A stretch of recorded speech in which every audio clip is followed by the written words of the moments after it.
Hey guys, it's Jeff from Press Your Luck, and today I am so beyond excited to share a dish with you that is one of the most popular dishes in Indian cuisine, and it's definitely one of my favorites, and I'm actually just surprised it's taking me this long to do it. Guys, it's called Tikka Masala. Chicken Tikka Masala in this case, because that's what I'm going to use in terms of protein. It's like a tomato creamy Indian spice sauce, and it is beyond to die for delicious. And you're going to see for yourself how easy this is to make in your Instant Pot with very easy to find ingredients. And at the end, when we have that sauce draped over the chicken, over some rice, and maybe a little bit of a naan, which is like an Indian flatbread to dip in there, forget it. Let's just go right to the Instant Pot and make some Chicken Tikka Masala. Let's go. So first up, we're going to take a medium-sized yellow onion and dice it up into, you know, not super tiny pieces, but about that size. Now I want to take about 3 pounds of boneless, skinless chicken thighs, and if you want to use breasts instead, you can do that, but I think thighs go best for this dish. And I'm going to slice it up into bite-sized pieces, just about like that. Alright, now let's go to the pot. Okay, to my Instant Pot, I'm going to add in 1/4 cup of extra virgin olive oil. So now I'll come to the control panel on the Instant Pot, so I'll hit the saute button and make sure I'm on the more or the high setting, okay? Alright, and after about 3 minutes of our oil heating up, I'm going to add in my onion and my chicken. And I'm going to saute this in the pot until my chicken becomes a pinkish white in color. I don't want it to be fully cooked, just a nice pinkish white. And we'll saute this for about 5 minutes. Alright, now after about 5 minutes of sauteing, you'll notice the chicken is a nice pinkish white in color. Definitely not fully cooked yet, but that's exactly how we want it to be. It's going to be cooked when we pressure cook. This is simply for a little saute. I want to add in 3 cloves or a tablespoon of crushed garlic and a tablespoon of crushed or minced ginger. You can use this thing called squeeze ginger. It's actually what the product is called. You could find that and you can just squeeze it. It looks like applesauce. They sell it in Costco's and other markets. It's really great. So let's just saute everything together. And we're going to do this for about another minute. Alright, and we're looking good. Okay, now we're going to add in some coconut milk, guys. This is a 13.5 ounce can. You can use up to a 14.5 ounce can. It doesn't really make any difference. Make sure, though, do you hear this? It's like watery in there. It's very thin. Make sure it's thin and not a thick and lumpy coconut milk. Also, this is unsweetened coconut milk. I can tell because there's 0 sugars in there. And coconut milk is perfectly fine to pressure cook because there's no dairy in it. It won't curdle. Okay, so you see my coconut milk? It's pretty thin, not thick and lumpy.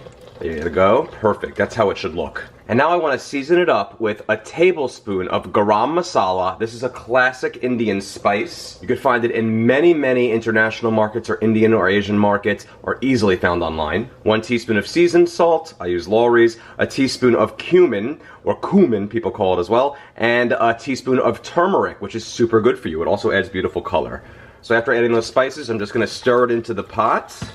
And this is also optional, but I love cilantro in my masala, so I'm going to add in about 1/3 cup of like a loosely packed cilantro. You could also stir that in.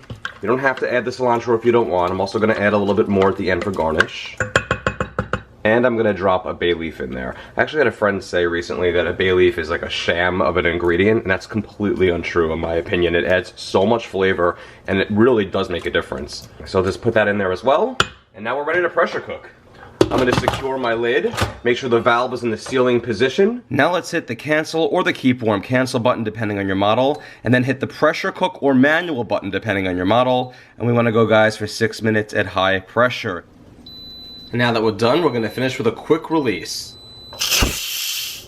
And the pin just drops, so we'll take our lid off.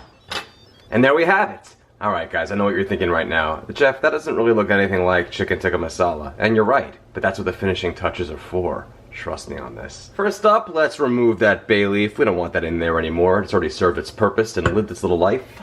Now I want to add in some tomato-based ingredients here, folks. And the reason why I'm adding them in post-pressure cooking is because it would have made it a little bit too thick when we were pressure cooking it before, and we don't want to have a burn issue. We add them at the very end in this circumstance. And I want to add in both a can of tomato sauce, which is not to be confused with the same thing as pasta sauce and marinara sauce, tomato sauce in the can, and a can of crushed tomatoes. And we're going to go for between a 14 to 15 ounce can of each, alright? Right, I'm going to add that to the mix. And now we're going to get a little creamy, because that's definitely essential to a tikka masala. On the little bit of the healthier side here, I'm going to go with 2% Greek yogurt, a half a cup of a nice packed amount there, and I'm just going to put that in the pot. You can also use 0% Greek yogurt. And some people like to use heavy cream instead as well, and if you were going to use heavy cream, you could use about a half a cup. And I know I just got all healthy by adding in that instead of heavy cream, but if you want to be really indulgent here, guys, and if you want to add some extra creaminess and unbelievable additional depth, although it's completely unconventional for a tikka masala, guys, some boursin, or any kind of spreadable herb cheese. This stuff right here, and no, as of this moment in this video, I have nothing to do with them. I love them, but I have nothing to do with the brand. And you can add in a 5.2 ounce package of the boursin. Again, that's completely optional. You definitely don't need to add it at all, but it's going to give it something extra unique here, especially with that garlic and herb flavor. And now I want to add in more spices. Literally exactly more of the same that I started at the very beginning. I'm going to add in another tablespoon of garam masala, 2 teaspoons of seasoned salt, a teaspoon of cumin, and a teaspoon of turmeric. Now, why did I add some before and after? Well, the reason being is because before it pressure cooks, I like to have the spices get infused into the sauce, and afterwards, they're a little bit more lasting now, and they'll linger more in the tongue when you add it after pressure cooking. Now, if you want it with a little bit of a spicy kick to it, you have the option of also adding in about a half a teaspoon of cayenne pepper or hot chili pepper. It's the same thing. That's totally up to you. I'm actually going to leave it out, but you can totally add it if you want. And now I'm just going to stir everything together until everything comes nice and combined, until the boursin is blended into the sauce.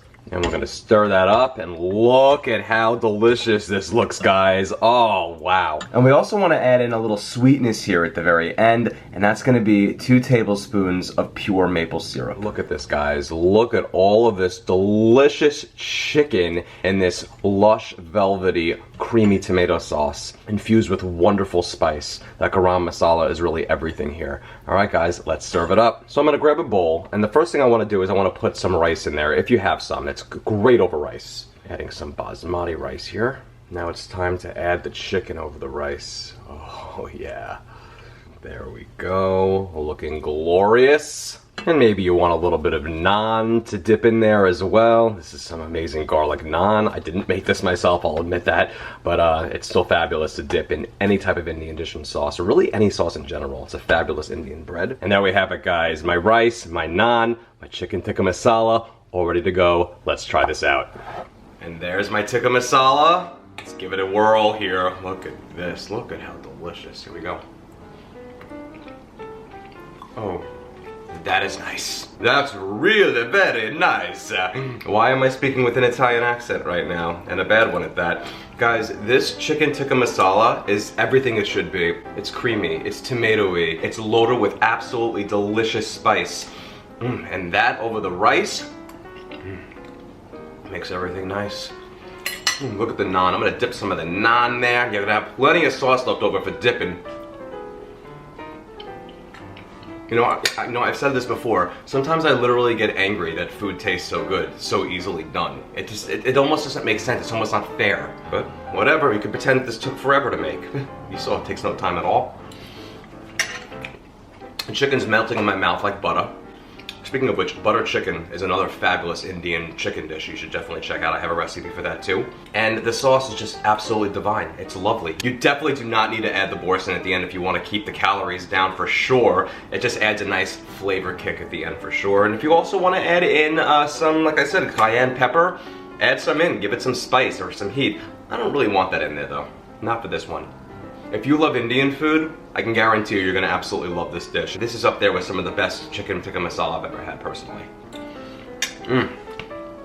Amazing, fabulous. Guys, if you enjoy my recipes and my videos, check out pressurelockcooking.com because I have tons of recipes there. I'm a best-selling cookbook author now internationally, so I don't know how that happened, but it happened because of you. So I thank you so much for that.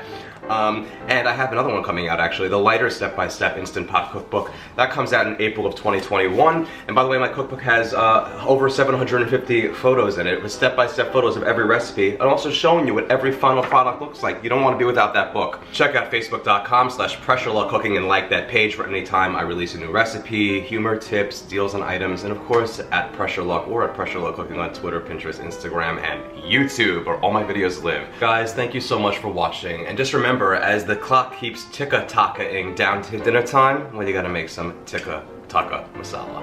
Sure, we'll call it that. Enjoy.